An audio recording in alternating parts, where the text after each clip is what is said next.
Vamos a hablar un poquito de la historia de uno de los problemas que continúa con un premio de $1 millón de la Fundación Clay para quien consiga resolverlo. Yo voy a intentar, pues, un poquito exponer cuál es el problema, exponer cómo se generó y un poquito la situación actual de esta cuestión. Bien, esa primera transparencia, pues he puesto una foto de Riemann y detrás está copiado donde expone su hipótesis. Él dice que los ceros de la función z de Euler, que ahora se llama la función z de Riemann, pues que están en la recta x igual a 1/2. Todos. Y eso pues nadie ha conseguido demostrar si es o no es cierto. Aquí hay dos listas de problemas. La primera lista de problemas pues es el principio de los 23 problemas de Hilbert del año 1900. Ahí hay un problema que es el octavo, no sé si se consigue leer bien. El octavo, pues Hilbert lo que proponía era demostrar la hipótesis de Riemann y la conjetura de Goldbach. Las dos cosas. Bueno, lo cierto es que anecdóticamente, pues yo podría contar que Hilbert a ese problema le daba mucha importancia. Tanto es así que por el año 1940, Hilbert muere en el 1944. Pues alguien le preguntó qué era lo primero que haría si como Barbarroja dentro de 500 años volviese a la vida. Y Hilbert contestó: averiguar si alguien había resuelto la hipótesis de Riemann. Lo cierto es que en el año 2000, y con motivo... Bueno, por cierto, la lista de Hilbert, la lista oficial de Hilbert es de 23 problemas, pero realmente Hilbert pensó 24 problemas. Lo que pasa es que al final el 24, en la conferencia del 1900 solo explicó 12 problemas un poco, y en la publicación quitó el 24. Es un poco como un dato histórico. Lo cierto es que en el año 2000, y con motivo del centenario de los 23 problemas de Hilbert, se anunció en el Collège de France de París una nueva colección de 7 problemas, llamados los 7 problemas del milenio. Entre los proponentes pues estaban Alain Connes, de quien luego hablaremos, el fundador de la geometría no conmutativa, y también Andrew Wiles, al que se le debe la solución del último problema de Fermat.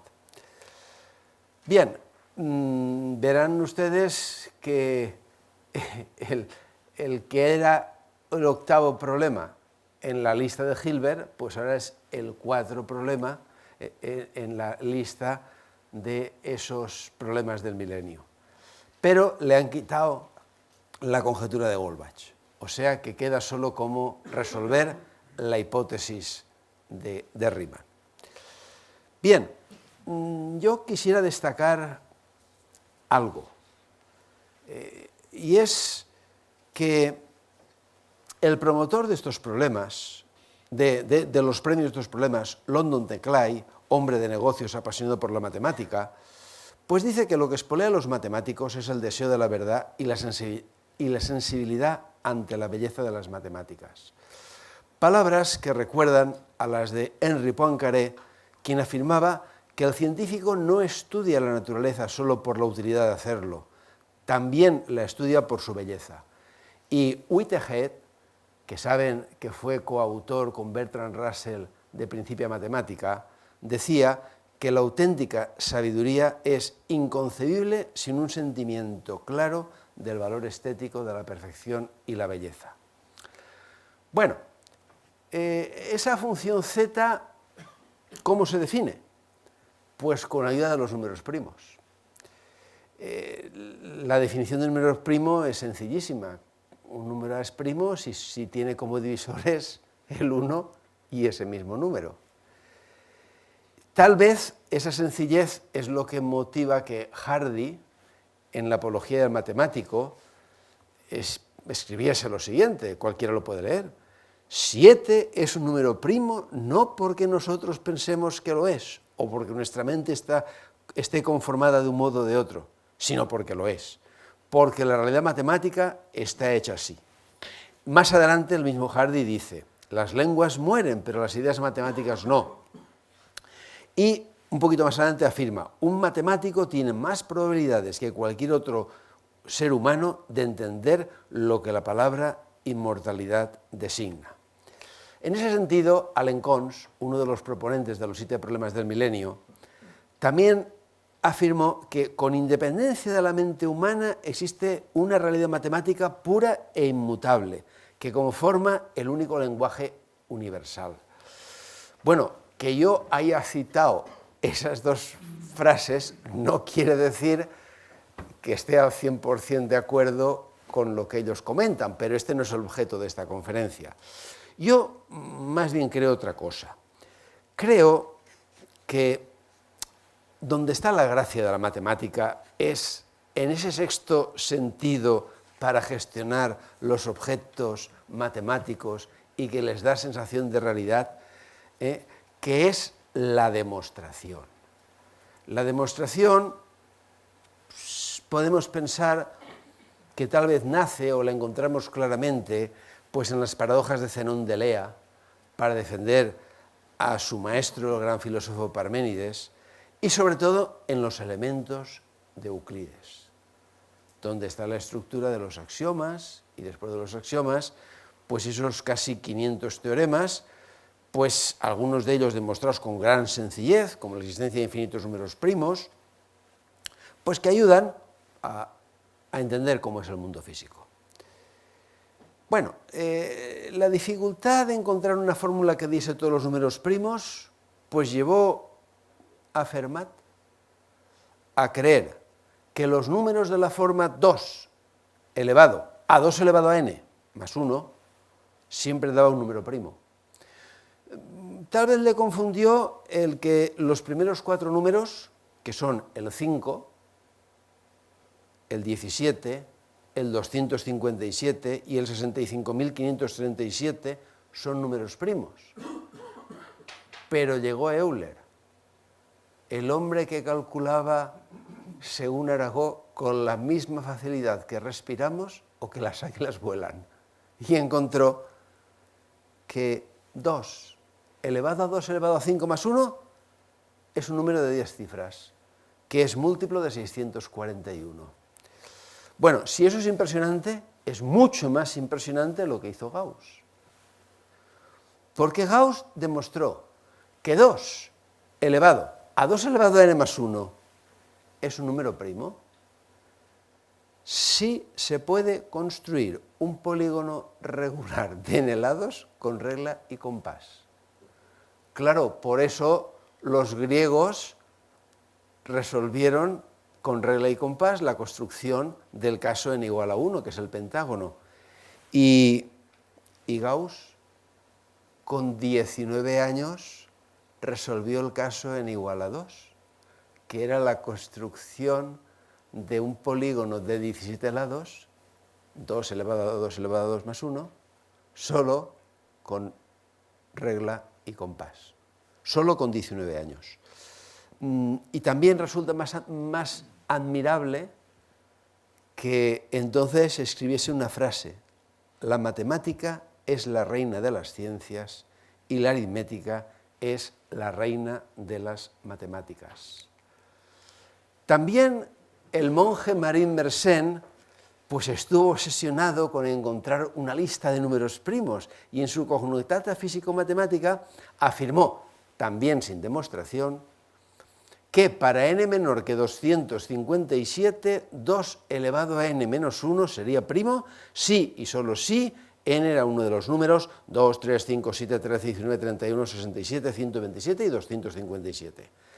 Bueno, cuando Mersenne afirmó eso, pues era casi imposible comprobar si 2 elevado a 257 menos 1 era 1', pero en 1876 Eduard Lucas ideó un método que luego perfeccionó Lemmer, los tienen en la imagen, en 1930, para averiguar cuando un número de Mersenne 2 elevado a n era o no era primo.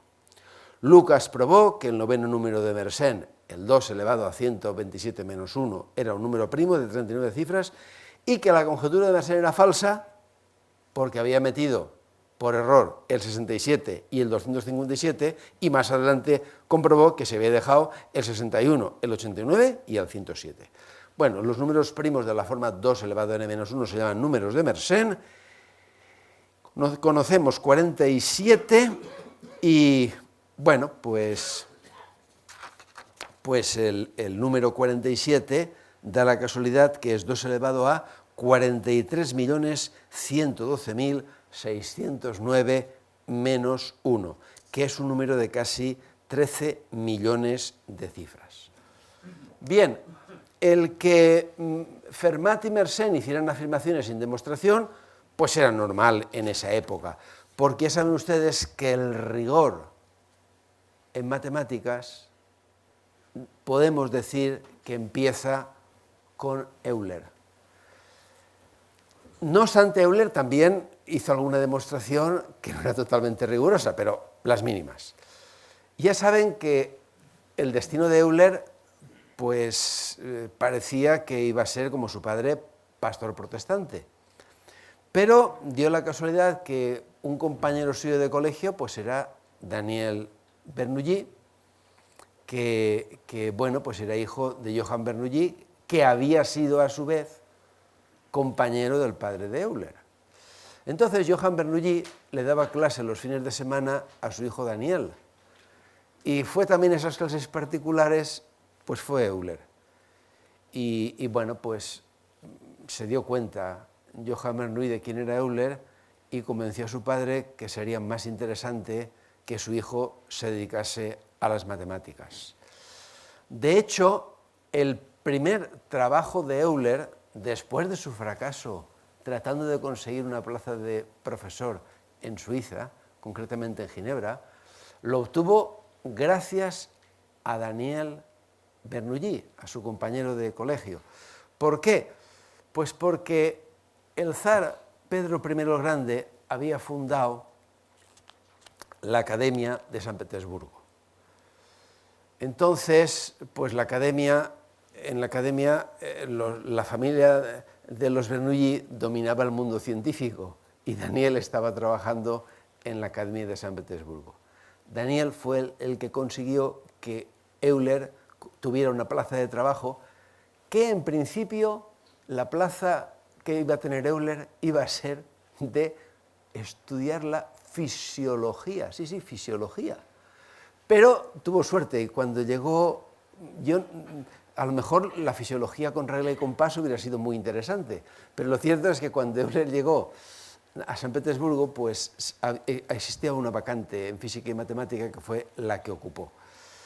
Bien, ya saben que allí lo pasó muy bien, solo al principio tuvo algunos problemas con Denis Diderot, que afirmaba que la matemática no añadía nada a la experiencia y solo servía para interponer un velo entre los hombres y la naturaleza, pero murió Pedro I el Grande y su esposa, Catalina, se cansó muy pronto de Denis Diderot, con lo cual Euler fue súper feliz en San Petersburgo. No obstante, luego Euler fue fichado por Federico II el Grande para la Academia de Berlín, donde también estuvo muy bien mientras vivió Maupertuis, que era el presidente de la Academia. Luego lo pasó un poquito peor.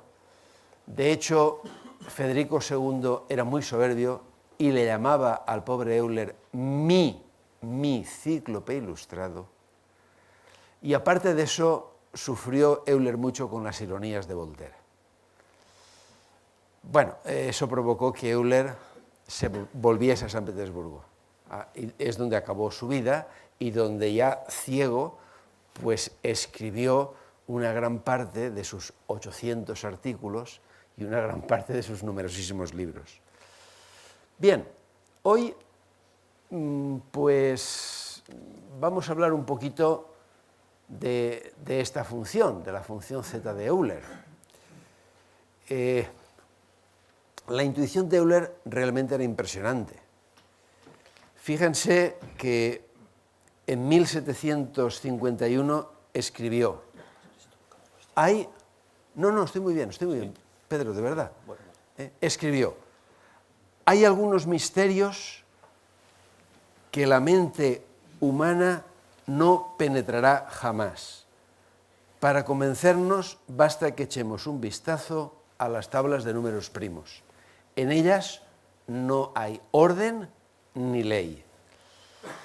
Bueno, él un poco antes ya había descubierto que la serie de los inversos de los números primos es divergente, lo cual suministraba otra demostración diferente a la de Euclides de que hay infinitos números primos.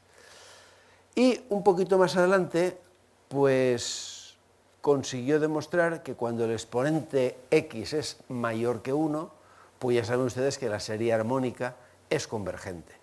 Esa serie armónica, de forma formal, la expresó mediante un producto llamado producto de Euler, y eso pues da lugar a esta función que más adelante se demostrará que tiene prolongación analítica. Y esa prolongación analítica es lo que vamos a llamar, lo que se llama la función z de Euler. Bueno, tres personajes importantísimos en nuestro problema son Gauss, Chebyshev y, por supuesto, Riemann. Antes les he hablado de un descubrimiento de Gauss a los 19 años, pero es que ahora voy a hablarles de un descubrimiento de Gauss a los 15 años. Le regalaron una tabla de funciones trigonométricas que detrás contenía una tabla de logaritmos. Y una tabla de números primos. Y a los 15 años se dio cuenta que la cantidad de números primos menores o iguales que n, muy aproximadamente, venía dada por n partido por logaritmo neperiano de n, a los 15 años. En esa tabla de funciones trigonométricas y logarítmicas escribió una frase a los 15 años. No os podéis imaginar cuánta poesía hay en una tabla de logaritmos. Pocos años después, enriquece su intuición con el análisis matemático y la teoría de probabilidades y mejora la aproximación de los números primos con la llamada fórmula del logaritmo integral. Entonces, él estima que la cantidad de números primos menores o iguales que n es la integral de 2 a n de diferencial de x partido logaritmo neperiano de x, función que llamaremos el logaritmo integral. No obstante, hay algo que realmente es curioso. El primer descubrimiento lo hace Gauss en 1792. El segundo lo hace unos pocos años después. Pero no lo comunica a Johann Encke hasta la noche de Navidad de 1849. Bueno, entonces también le comunica otra conjetura llamada del decrecimiento en porcentaje. Quiere decir que a medida que va aumentando n, el error relativo de su fórmula respecto a la cantidad real de números primos va disminuyendo constantemente. Bueno, realmente cuando n es 10 elevado a 6, el error porcentual es inferior al 0,17%, en tanto que para 10 elevado a 9 se reduce a 0,003%. Yo quisiera detenerme un momentito. ¿Por qué pudo tardar tanto tiempo en comunicar ese resultado? cosa que además lo hacía frecuentemente. Hizo lo mismo con sus descubrimientos en geometría euclídea. Tal vez sea debido al disgusto que le dio los comentarios de la Academia de París a su primer gran libro, Disquisiciones aritmética, que la Academia de París lo calificó como un libro oscuro y denso. Cosa injusta. Eso solo se puede explicar por la influencia del principio de la Revolución Francesa de que el progreso de la matemática debía orientarse a la prosperidad del Estado. Bueno, este principio se acentuó además con la reforma napoleónica, que relegaba la matemática a instrumento para el desarrollo de sus horizontes aplicados y militares. Ello también permite entender la injustísima frase del director de l'École Polytechnique de París contra Cauchy, diciendo que Cauchy exageraba claramente con la enseñanza de la matemática pura en l'École y que una tan inmotivada extravagancia era dañina para las demás disciplinas. Pese a eso, Francia no pudo evitar que tuviese grandes matemáticos puros. Uno de ellos, Legendre, mejoró la primera aproximación de Gauss, introduciendo en el denominador S menos 1,08366. No obstante, su estimación es mucho peor que la del logaritmo integral de Gauss. Bien, he comentado antes que otro gran genio en el tema que nos compete es Chebyshev. Chebyshev le podemos considerar un poco el fundador de la teoría analítica de números, porque Chebyshev tiene la gracia de coger la función z, tomarle logaritmos, hacer transformaciones y obtener el desarrollo asintótico del logaritmo integral de Gauss. Chebyshev es el Gauss de los rusos. Bien, y si seguimos un poquito más, pues tenemos que hablar que el clima intelectual alemán era muy diferente del clima intelectual francés. De hecho, el ministro de Instrucción de Prusia en 1809, Humboldt, creó nuevas escuelas secundarias a cargo de licenciados, potenció la investigación en las universidades y defendía la unidad de la ciencia como elemento motor de su avance. Riemann fue admitido en una escuela secundaria nueva en Luneburgo. Su director, Schmalfuss, detectó las grandes habilidades matemáticas y le dio libre acceso a su biblioteca, donde Riemann encontró la obra de Legendre, que le hemos visto antes. Es posible que alguien pregunte por qué no he puesto la foto de Legendre que se encuentra por ahí, en las redes. Pues no la he puesto porque la foto que se encuentra de Legendre no es Legendre, es un político llamado Adrien-Marie Legendre, igual que Legendre, pero no es el matemático Legendre. He investigado que de Legendre solo está esa caricatura. Entonces, pues miren, cuando les pongan la otra foto, digan, ese es el político Legendre, pero no es el matemático Legendre. Bien, pues el libro de Legendre, Riemann, siendo muy jovencito, es un libro de casi 900 páginas, lo devoró en pocas semanas. También Riemann, como Euler, deseaba ser pastor luterano y seguir los pasos de su padre. Y por esa razón fue a estudiar a Gotinga, porque allí se podía estudiar filosofía y teología. Pero en Gotinga estaba Gauss, y las clases de Gauss le decidieron que lo que debía de ser es matemático. En 1847 se trasladó a Berlín y allí conoció a Jacobi, a Steiner y sobre todo a Eugène Dirichlet. Y allí se familiarizó con dos elementos que luego le inmortalizaron cuando los juntó genialmente. Por una parte, la utilización por Legendre y Dirichlet de la función z de Euler, que le permitió probar en 1837 que si A y B son primos entre sí, la progresión aritmética A más Bn al variar n contiene infinitos números primos. Hay que ser justos. Ese resultado, cuando A es 1 y B es un número primo, ya lo había intuido Fermat. Y por otra parte, Riemann también aprendió en Berlín el desarrollo de la teoría de la variable compleja, que en ese momento la estaba publicando Cauchy en los Comrandis. Una pequeña anécdota. En los Comrandis, los artículos que se pueden publicar hoy día han de ser muy reducidos de tamaño y muy limitado el número que admiten de cada autor.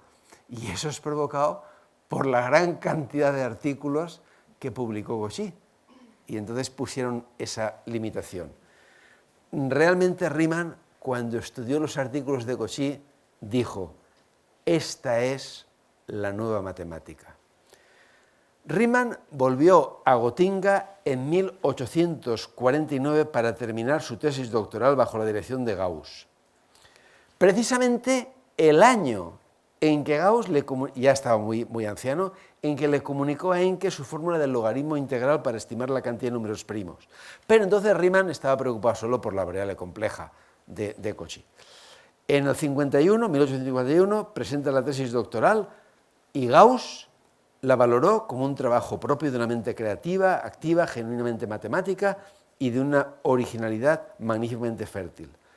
Los años postdoctorales de Gauss fueron muy malos, hasta que fue nombrado asistente de Weber, eminente físico que había establecido una línea telegráfica entre su laboratorio y el observatorio de Gauss. Weber profetizó que pronto el globo terráqueo estaría cubierto por una red de hilos telegráficos que prestará servicios comparables a los del sistema nervioso en el cuerpo humano. Me van a permitir que haga una pequeña comprobación, no hay ningún problema, está puesto en silencio. Es que me ha dado miedo de que sonara en este momento el móvil y cometiera ese fallo.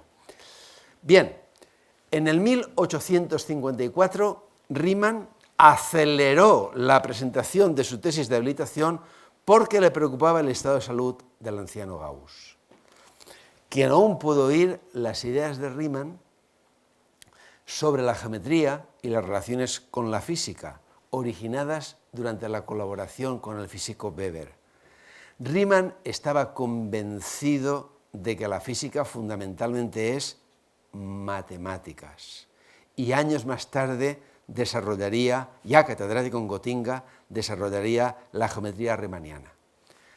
Gauss muere un año después y para Riemann se da la suerte de que le sucede Dirichlet, quien ya conocía mucho a Riemann y lo admiraba profundamente y valoraba muchísimo su trabajo.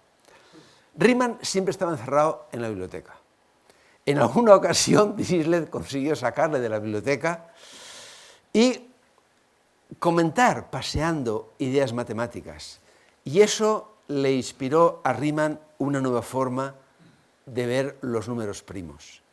En el 1859 tiene la obligación de escribir una memoria al ser nombrado académico de la Academia de Berlín. Y es seguro que conocía la frase de nuestro Gracián de que si lo bueno si breve es 2 veces bueno, porque esa memoria solo tiene 10 páginas. Bien, no les voy a comentar fórmulas y cosas que contiene esa página, solo les voy a comentar un comentario. Y es que afirma que es muy probable que todos los ceros no triviales de la función z, vamos a llamarle de Riemann, tengan parte real igual a 1/2. Bueno, esa es su estimación de la cantidad de números primos menores que n, tratando de mejorar el logaritmo integral de Gauss, que ven que es el primer término, y lo demás son correcciones. Bien, ya saben que nadie ha conseguido demostrar la hipótesis de Riemann, si los ceros están o no en la recta x igual a 1/2. Y son muchas las cuestiones matemáticas y no matemáticas que dependen de la hipótesis de Riemann. Por ejemplo, el resultado de Moszkowski de 1986, de que la diferencia de dos números primos consecutivos verifica la desigualdad p sub n más 1 menos p sub n menor que p sub n elevado a z, donde z es un número un poco mayor que 1/2. O sea, en concreto el exponente es 1/2 menos delta, y delta debe ser un número menor que 1 partido de 364. Pues eso se mejora notablemente si se admite la hipótesis de Riemann.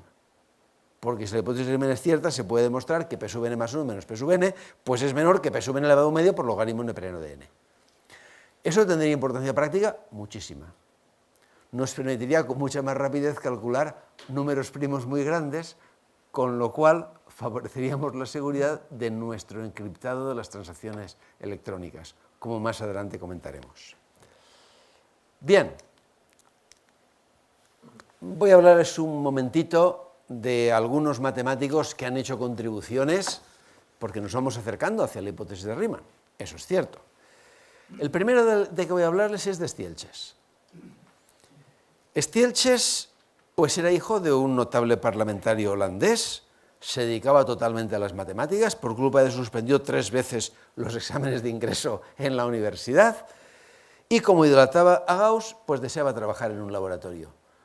Consiguió trabajar en un observatorio, consiguió trabajar en un observatorio, lo que nunca supo es que fue gracias a la influencia, como he dicho, de su padre, que era un notable parlamentario holandés. Bien, durante 12 años intercambió más de 400 cartas con Hermite, quien, impresionado por sus ideas, le consiguió una cátedra en la Universidad de Toulouse.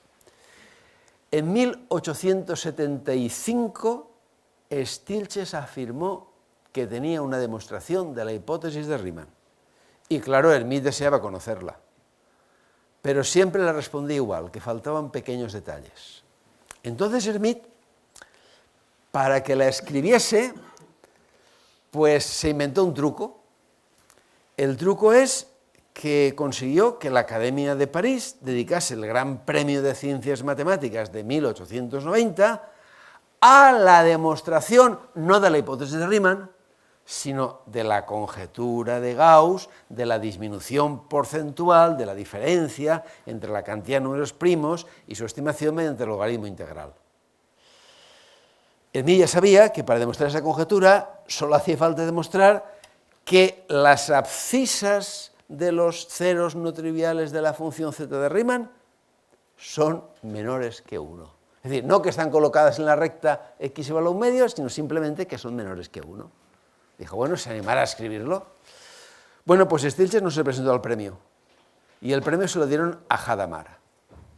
La demostración de Hadamard tenía algunas lagunas que luego completó, y desde ese momento esa disminución porcentual del error es lo que se llama el teorema de los números primos. Hadamard comparte la gloria de la demostración del teorema de los números primos con de la Vallée-Poussin, que de forma totalmente independiente hizo una demostración completamente diferente, sin ningún error, y acotando además muy bien el error. Bueno, pues Stieltjes ha pasado a engrosar esa lista de matemáticos que han afirmado que tenían la demostración, pero que nunca la han publicado. Tal vez uno de los últimos sea Yang-Jin Lee, que con el artículo A Proof of the Riemann Hypothesis, que estuvo mucho tiempo últimamente en Internet, pues afirmaba tener la demostración. Ahora ya no encontrarán A Proof of the Riemann Hypothesis porque la ha retirado. Bien, a nadie le debe de extrañar que Riemann estuviese obsesionado, absolutamente obsesionado, por demostrar la hipótesis, que Hilbert estuviera totalmente obsesionado por demostrar la hipótesis de Riemann. De hecho, lo incluyó en uno de sus problemas. Y en eso pudo influir que recibió un encargo en 1893 de la Sociedad Matemática Alemana de elaborar un informe sobre el estado de la teoría de los números, para recopilar el gran desarrollo que había tenido desde que en 1801 pues Gauss escribió las disquisiciones aritméticas. Él le pidió ayuda a su gran amigo Hermann Minkowski, que a los 18 años había obtenido el gran premio de la Academia de Ciencias de París y tenía un gran prestigio en teoría de números. De hecho, Hilbert fue propuesto para la cátedra en Gotinga en 1895 por Felix Klein, y miren ustedes, es histórico y absolutamente cierto que hubo gente que se opuso a que Hilbert ocupase la cátedra en Gotinga, porque pensaban que lo mejor que había hecho era la teoría de los números, pero que ahí quien más había escrito era Minkowski. Y de hecho, alguno de los miembros del tribunal pronunció una estúpida frase, de la que se arrepentiría muchas veces, diciendo que Hilbert nunca se valdría por sí solo para hacer nada de interés. Se equivocó un poquito. Bueno, lo cierto es que Hilbert abandona la teoría de los números y se centra en el problema de las geometrías no euclidias, porque ya saben que Gauss descubrió muchos teoremas, no publicó nada, lo dejó todo oculto. Los primeros que publicaron fueron Lobachevsky y Bolyai. El impacto inicial fue muy reducido.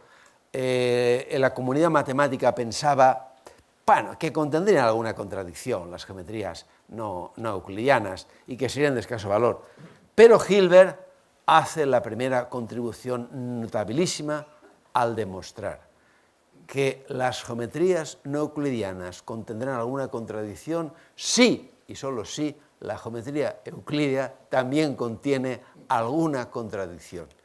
Y que la geometría euclídea contendrá alguna contradicción, y que la geometría euclídea no tendría ninguna contradicción si y solo si la aritmética era consistente. Y entonces se dio cuenta que nadie había demostrado que la aritmética era consistente. Bueno, a partir de ahí, pues Hilbert comienza un nuevo cambio en su dirección matemática y se dedica a tratar de investigar verdades matemáticas fundamentales. Recordando un poco lo que antes Ian Königsberg, ciudad natalicia de Hilbert, había hecho Immanuel Kant. Son dos figuras muy parecidas, uno en filosofía, otro en matemáticas. Bien, Minkowski fallece muy pronto, a los 46 años, por una apendicitis, y Hilbert le sustituye por Landau. Y Landau hace un resultado espectacular en el problema que nos ocupa. Landau demuestra que entre las rectas x igual a 0,5 y x igual a 0,5 más epsilon, donde epsilon es un número positivo, pero lo que quieran ustedes, hay una, voy a hablar en términos elementales, hay una enorme proporción de ceros de la función z de Riemann. Aún es más impresionante lo que descubre Hardy. Hardy demuestra que en la recta crítica x igual a 1/2 hay una cantidad infinita de ceros de la función Riemann. Hilbert califica ese resultado como extraordinario.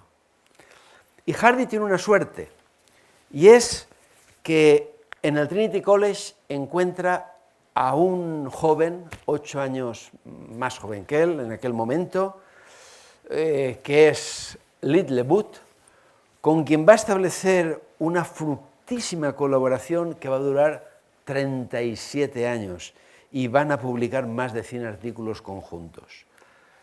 Lyd Lebut era un estudiante brillante, no, brillantísimo.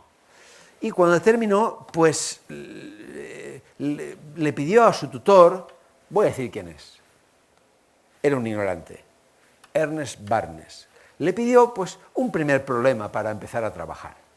Y Barnes, en un alarde de ignorancia, le puso un problemilla para el verano. El problemilla que le puso es, pues nada, que calculara los ceros de la función z de Riemann en el verano. Bueno, él no los pudo calcular. Pero miren ustedes, redescubrió la función z de Euler y redescubrió el logaritmo integral de Gauss. Claro, de eso Hardy se dio cuenta y Hardy vio que era una potencia matemática absolutamente impresionante. De hecho, pues gracias a Hardy consiguió un puesto de trabajo en el Trinity College y bueno, no se equivocó, porque en muy poquito tiempo, pues Littlewood hizo dos contribuciones importantísimas. Miren, Riemann decía que con su fórmula había mejorado la estimación del logaritmo integral de Gauss. Pues eso no es verdad, Riemann se equivocó y eso lo demostró Littlewood. Es decir, Littlewood demostró que para valores muy grandes de n, pues es mejor simplemente el logaritmo integral de Gauss que la fórmula de Riemann. Y además, pues Gauss también se equivocó. O sea, parece que en matemáticas todo lo que no se demuestra se corre un riesgo de equivocarse. Y es que Gauss decía que su fórmula de logaritmo integral sobreestimaba la cantidad de números primos. Bueno, y eso es cierto para valores de n menores que 10 millones, pero Littlewood teóricamente demostró que se llegaría a una zona donde en vez de sobreestimación habría subestimación. Bueno, pues no se equivocó y de hecho, pues Schwier, bueno, su demostración es demostración matemática, o sea que está, pero posteriormente Schwier, admitiendo la hipótesis de Riemann, encontró que habría subestimación cuando n fuera del orden de 10 elevado a 10 elevado a 10 elevado a 34. Y el mismo Schwier, más adelante, sin admitir la hipótesis de Riemann, demostró que también había subestimación cuando se cambiase el último 34 por 983. Bueno, otra cosa impresionante que hicieron conjuntamente Hardy y Littlewood fue plantear el problema similar al de Riemann, pero no con todos los números primos, sino con los números primos de una progresión aritmética h más kn, cuando h y k son números primos. Y entonces, en vez de la función z de Riemann, pues sacan lo que se llama las L-funciones, posteriormente generalizadas y de grandísima utilidad en la geometría algebraica. Bueno, ellos mismos, admitiendo la validez de su hipótesis de Riemann generalizada, o sea que para las progresiones aritméticas con el primer término de la razón primos entre sí, también los ceros de su función generalizada están en la recta crítica, pues mire, probaron el siguiente resultado tipo Goldbach, que para cada número, que existe un número n sub 0, tal que para cada impar mayor que n sub 0, ese impar se descompone en la suma de tres números primos. A final del siglo anterior, 1997, de Sugers, Figuer, Terril y Neff consiguieron esta prueba con n sub 0 igual a 7. Bueno, me gustaría muchísimo poder hablarles un poquito de las contribuciones de Ramanujan. No voy a poder por problemas de tiempo y además yo tengo una restricción que no soy de Madrid y el AVE sale a la hora que sale.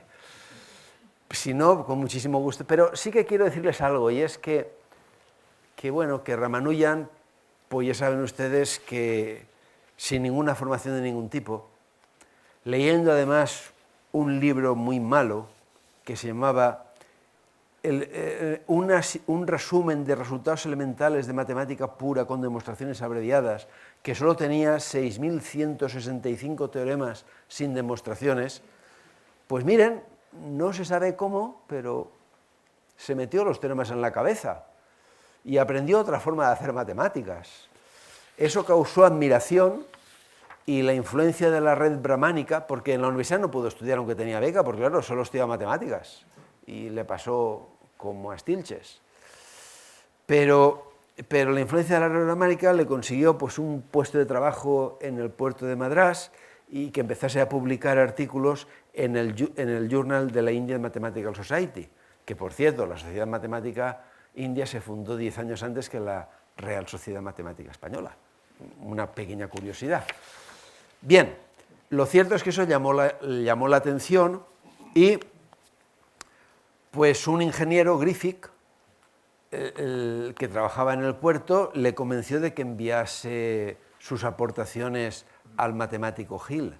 La respuesta del matemático Hill no fue totalmente negativa y eso le estimuló a dirigirlo a otros 3 matemáticos que trabajaban más en su campo, porque él tenía una fórmula similar a la fórmula de Riemann, asómbrense ustedes, muy similar a la fórmula de Riemann, que afirmaba que proporcionaba la cantidad de números primos para números n menores que 100 millones.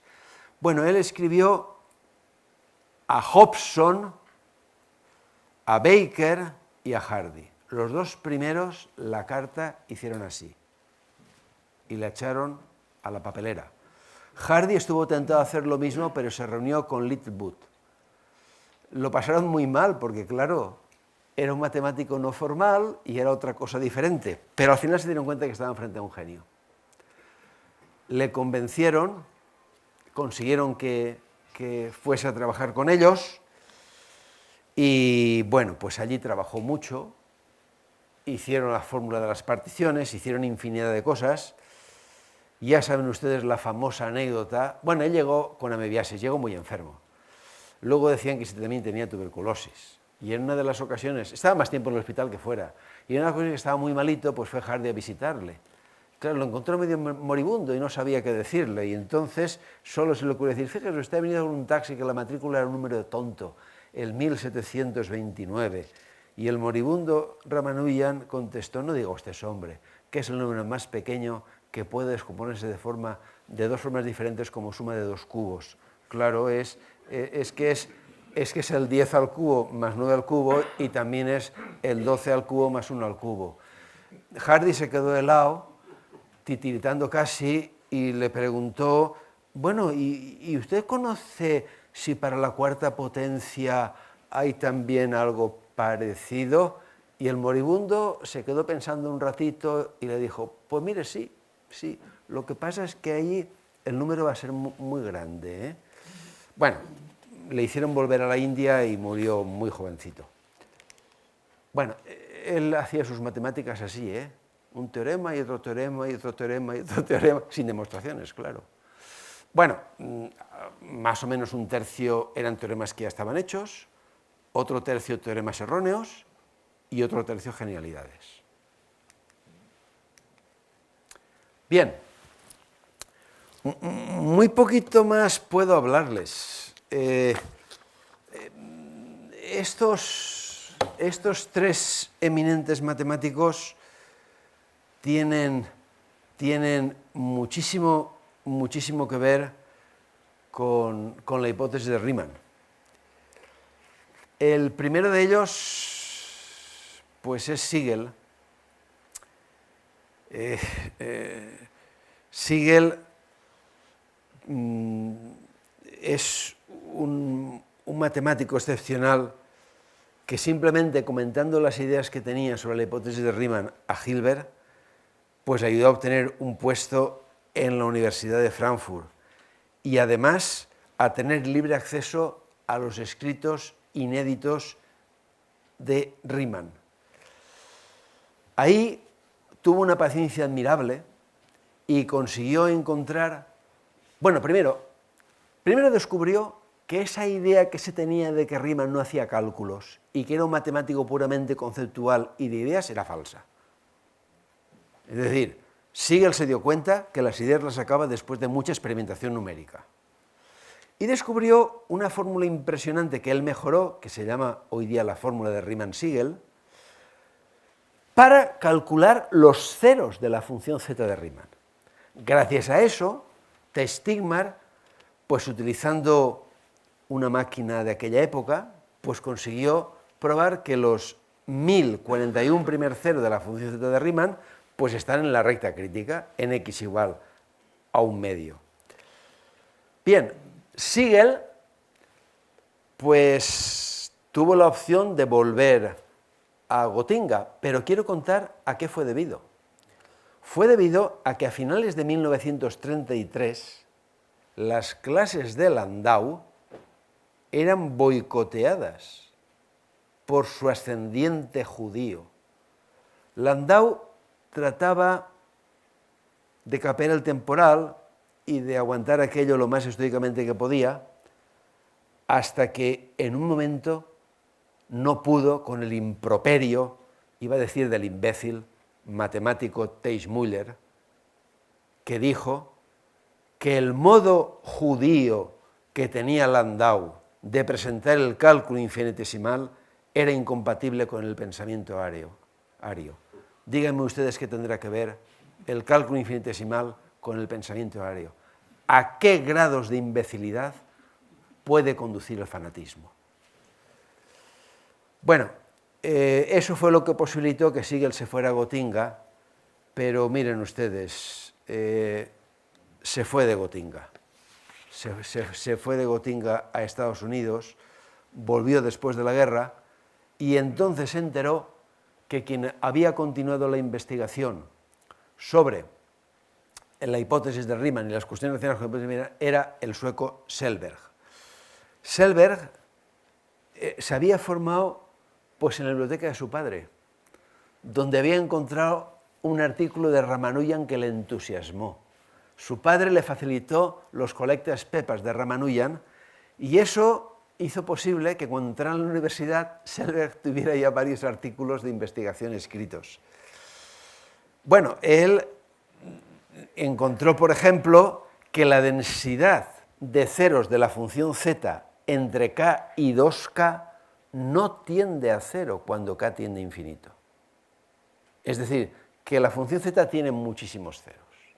Y además no se van desperdigando brutalmente, sino que la densidad más o menos permanece constante.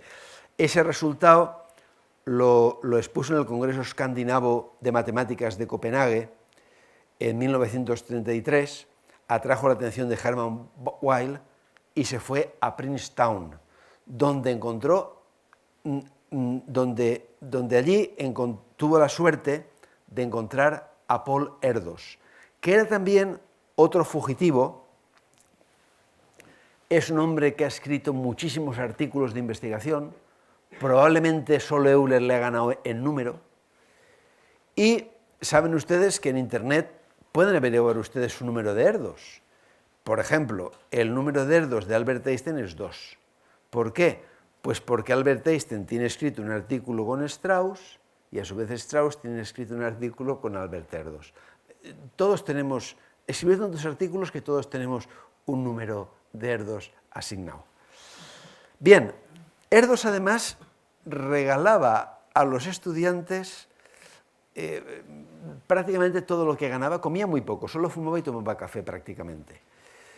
Y proponía muchos problemas y el que lo resolvía pues lo recompensaba con premios metálicos.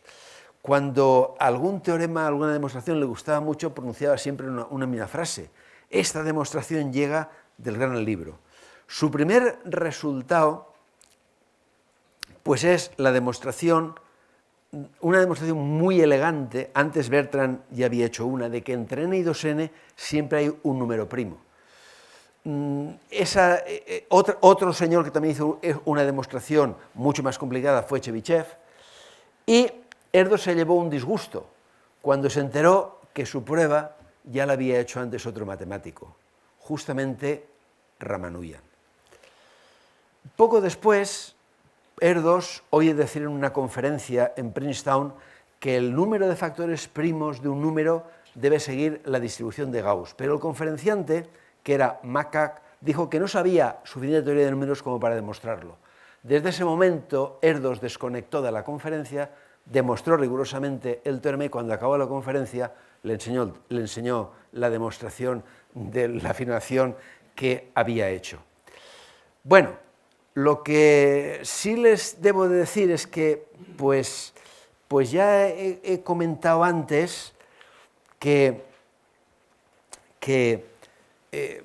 de la Vallée-Poussin y Hadamard pues, habían hecho una demostración del teorema de los números primos y que Dirichlet pues, había mejorado la intuición de Fermat de la existencia de infinitos números primos en la sucesión 1 más un número primo p multiplicado por n. Bueno, pues ese resultado de Dirichlet, a más bn al variar n contiene infinitos números primos, pues motivó varias investigaciones y una genial fue hecha en 1946 por Selberg. Era una prueba tan genial que lo hubieran entendido hasta los griegos. Es impresionante la sencillez de esa prueba. Y Selberg autorizó a Paul Turán a que expusiera sus ideas en una conferencia y dio la casualidad que en esa conferencia estaba Erdos.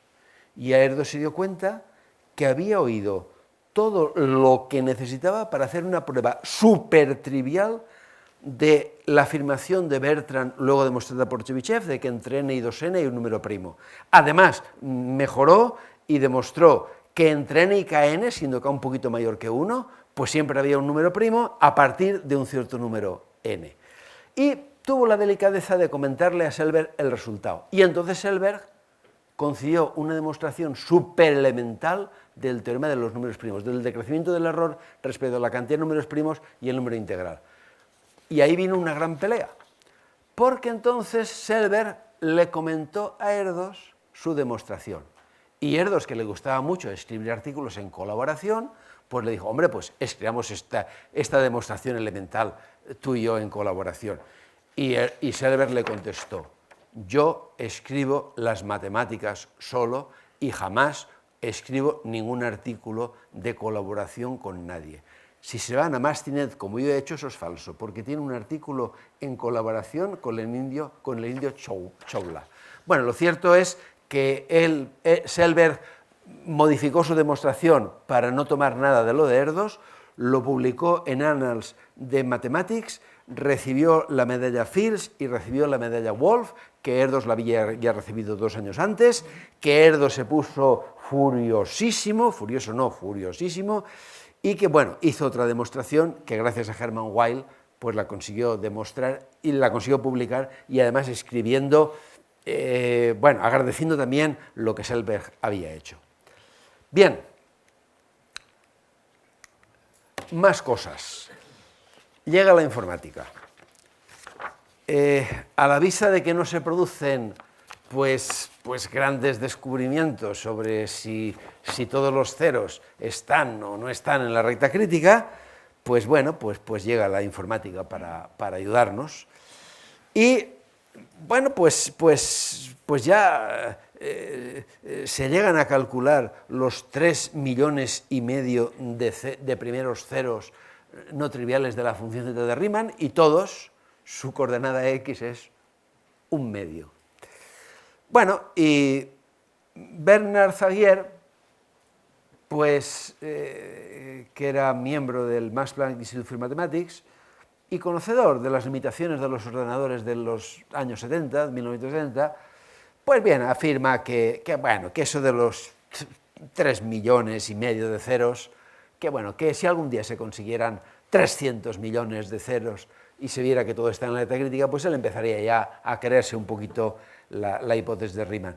Bueno, lo que él no llegó a concebir es cómo evolucionarían los ordenadores y cómo evolucionaría la capacidad de hacer cálculos compartidos, que eso llevó a un equipo dirigido en Ámsterdam por Terrielle, Hermann Terrielle, y otro en Australia, cuyo director era Richard Brennan, a comprobar que los 300 primeros millones de ceros de la función z de Riemann estaban situados en la recta crítica x igual a 1/2.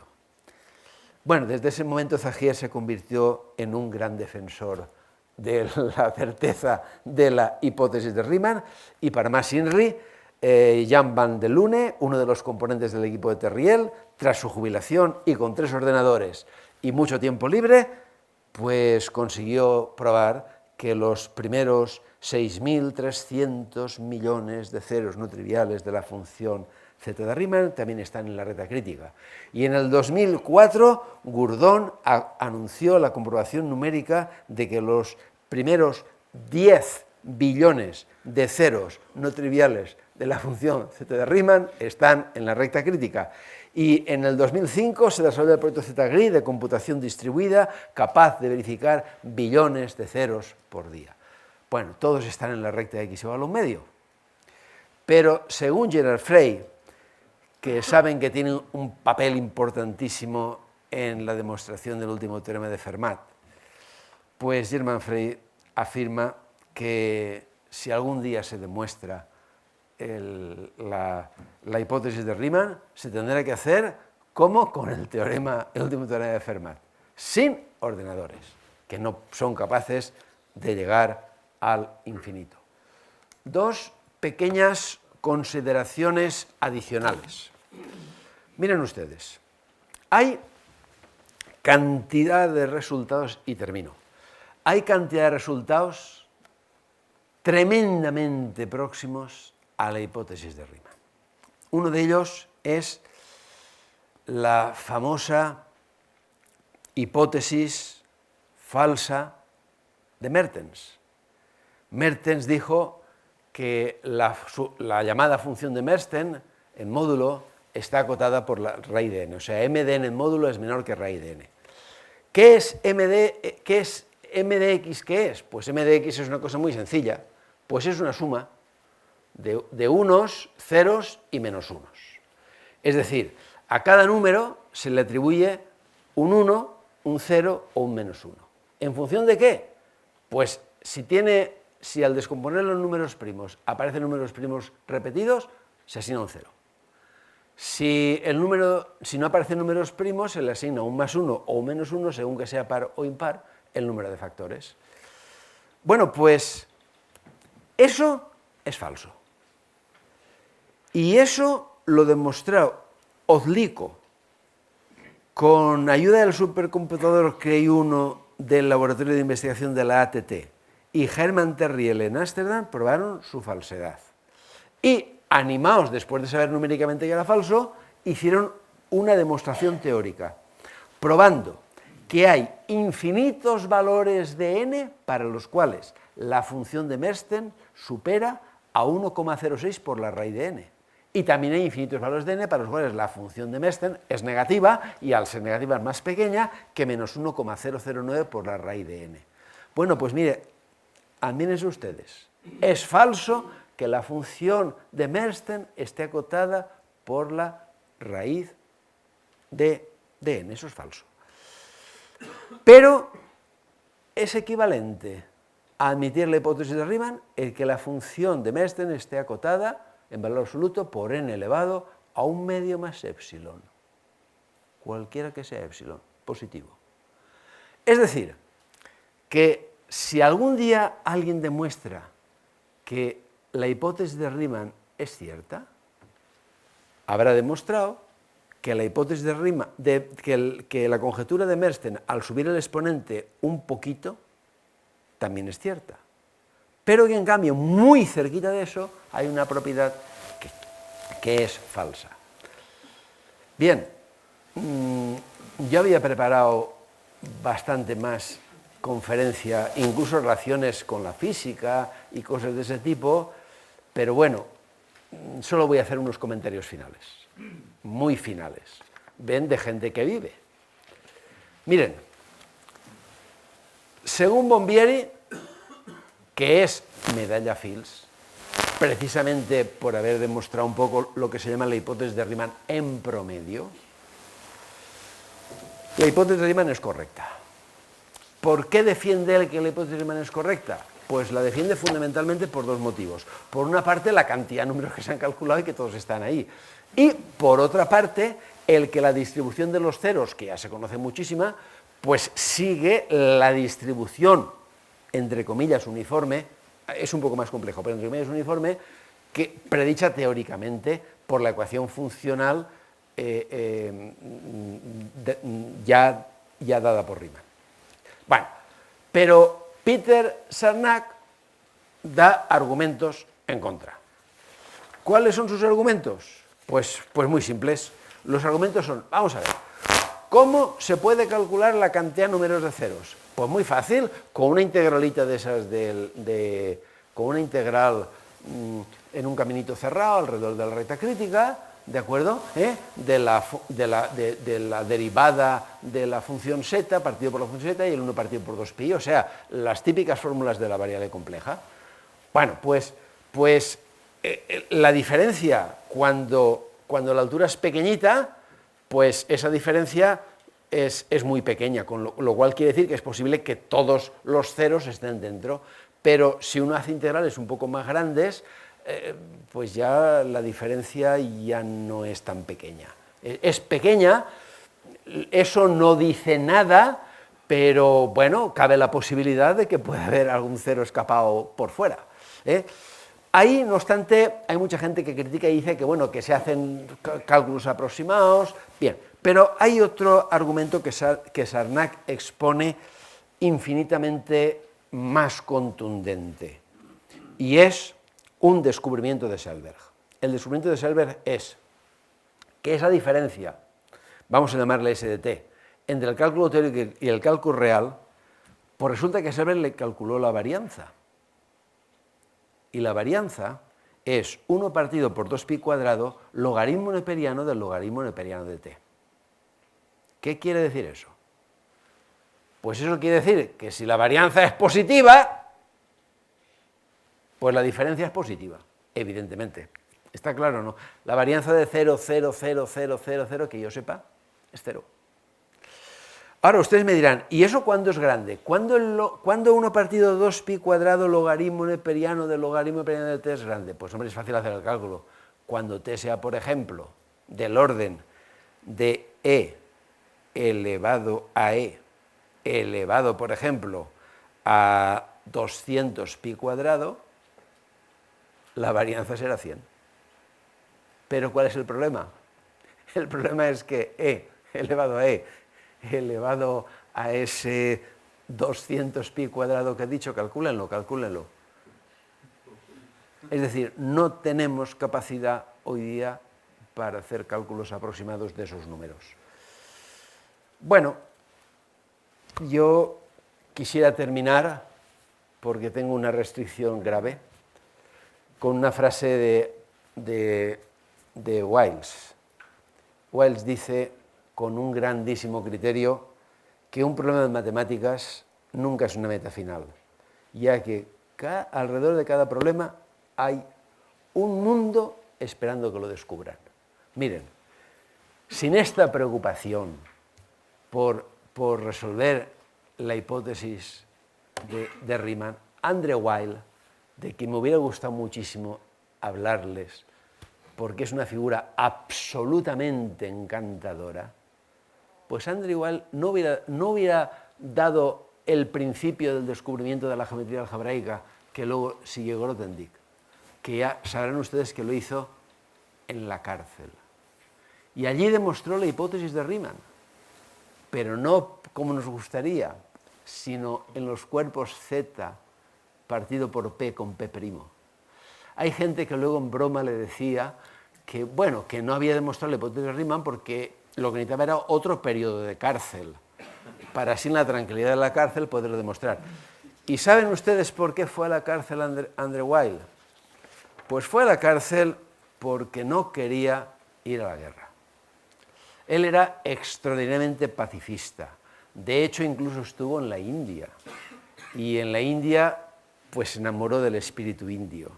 Se enamoró pues del Bhagavad Gita, en fin, de muchísimas cosas. Saben que al sánscrito le dedicó tanto tiempo como a las matemáticas. Bueno, él era pacifista y se fue, para no estar en la guerra, pues se fue a Finlandia. Entonces, como el gobierno finlandés sabía que iba a ser invadido por Stalin, pues consideraba sospechoso todo lo que tuviera la menor relación con la Unión Soviética. Y mira por dónde le pillaron al pobre Weil una carta de unos matemáticos rusos y claro, pues lo encerraron en la cárcel acusado de espía. Y la noche anterior a su ejecución, pues dio la casualidad de que el jefe de policía encontró al matemático Rolf Nevalina en una recepción y se le ocurrió hacerle un comentario. Mira, al día siguiente vamos a ejecutar a un espía que, mira, dice que te conoce. Es Andrew Weil. Y Nevalina le dijo, ¿cómo se llama? Andrew Weil. Y Nevalina fue muy inteligente porque le dijo, oye, es necesario, es preciso que lo asesinéis, no se puede hacer otra cosilla con él. Y el jefe de policía estuvo pensando y dijo, pues sí, hombre, lo podíamos expulsar. Y entonces lo expulsaron. En Francia le metieron en la cárcel, es cuando hizo la demostración de la hipótesis de Riemann en Z partido por P, y bueno, pues volvió a salvar la vida por casualidad, porque las guerras son muy salvajes. Porque a él le propusieron, bueno, le juzgaron y le condenaron a cárcel, pero que quedaría en suspenso si aceptaba irse a la guerra. Entonces él aceptó irse a la guerra, y fue su suerte, porque los alemanes avanzaron y los franceses, diciendo que así favorecían el repliegue de sus tropas, asesinaron a todos los presos que tenían en Rouen. Bueno, luego él se volvió a escapar del ejército con un certificado falso de que tenían neumonía. De ahí ya pasó a Princeton y en Princeton siguió investigando en la hipótesis de Riemann, hizo aportaciones, pero fundamentalmente lo que hizo fue el nacimiento de toda la geometría algebraica. Y miren, voy a terminar con una frase en honor a Weil y un poco triste. Después, son palabras de él, después de 1959 me he dado cuenta de que aún estoy muy lejos de la solución de la hipótesis de Riemann. Me he ido apartando de manera gradual, no sin pesar. Muchísimas gracias por la atención.